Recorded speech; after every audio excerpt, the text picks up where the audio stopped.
आइ हम फेर अहाँ सबके बीच में एकटा सरस्वती माता जी के पूजा के जे छे से बात साझा करे ले एलहुँ हन। देखियो, हम सब जे सरस्वती माता जी के पूजा करे छलिए, जे हमर सबके माँ हमरा सबसे कराबै छले, जहिना हमर माँ हमरा संगे कराबै छले पूजा पाठ हमरा सब भाई बहन के साथ में लऽ कऽ, तहिना हम अपना बच्चों सबके लऽ कऽ करबै छलिए। और अहाँ सब की सब करै छियै सरस्वती माता जी के पूजा के दिन? देखियो, बाहर में तो बहुत पैघ पैघ मूर्ति सब बनै छै, बहुत भव्य पूजा होइ छै, हर जगह सरस्वती माता जी के पूजा बहुत धूमधाम से मनायल जाइ छनि। काल्हि सरस्वती माता जी के पूजा अछि, तऽ हम आइ ई वीडियो एहि दुआरे बना रहलहुँ हन जे देखियो हमर माँ छै ने, हमरा सबके केना सरस्वती माता जी के पूजा कराबै छलै हन से कहै छी। अहूँ सब करब अपना अपना घर में।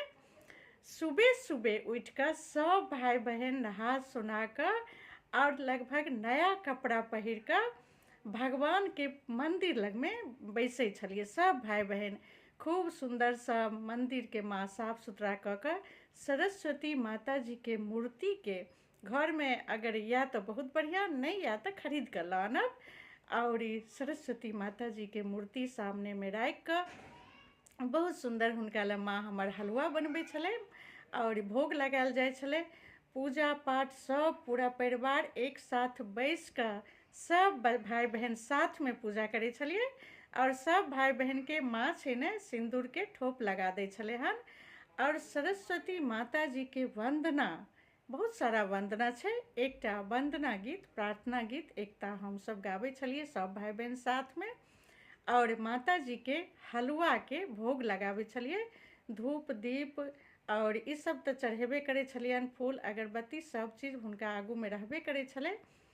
और जतेक सब भाई बहन के किताब रहे छले ने, ओ सब सरस्वती माता जी के सामने में काल्हि के दिन राख देल जाय छले, बुझलिए। और सब किताब में धूप अगरबत्ती देखायल जाय छले, फूल चढ़ायल जाय छले। एना हमर माँ करे छले, सब भाई बहन के संगे करे छलिए, तहिना हमहूँ करे छलिए। हर साल अपना बच्चा सबके सुबह सुबह नहा सुना कर मंदिर के सामने सब एक साथ पूजा करे छलिए। और सरस्वती माता जी के सफ़ेद बहुत पसंद छन, तो मखान के खीर बना लिया तो और बढ़िया, नहीं तो घर में हलवा बना लिया, अपना हाथ से घर में नियम निष्ठा से बनाओ माता जी के भोग। और फूल धूप दीप अगरबत्ती सब चीज़ बढ़िया से जराओ, बढ़िया से पूजा करूँ। और हमहूँ अपना बच्चा सबके लऽ कऽ जे छै से बहुत बढ़िया माता जी के जे छै से प्रार्थना गीत एक साथ गाबै छलहुँ, सब बच्चा सबसँ आरती कराबै छलिए और माता जी के भोग लगाबै छी। तऽ हम सब हर साल सरस्वती माता जी के अहिना पूजा करै छी जहिना हमरा माँ सिखेने छै। माँओ हमर अहिना करै छलै, सब भाई बहन के साथ में बैस कऽ पूजा करै छलिए। और हम बच्चों सबके लऽ कऽ हर साल पहिने घर में अहिना सरस्वती माता जी के पूजा करै छी।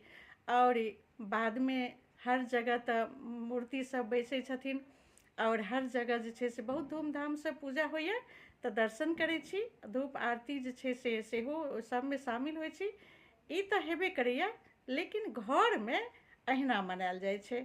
हमर एकटा नैत अछि, तऽ हम बेटी के सेहो कहलिए हन फोन कऽ कऽ जे नैत के जे पढ़े लिखे वाला किताब सब छै, सरस्वती माता जी के सामने में राखि कऽ और नया कपड़ा पहिरा कऽ पूजा करायब, प्रार्थना करायब और माता जी के भोग लगायब, खूब सुंदर हलवा बना कऽ। तऽ अहिना हम सब मनबै छियै। अहाँ सब केना मनाबै छियै अपना अपना घर में से कहब।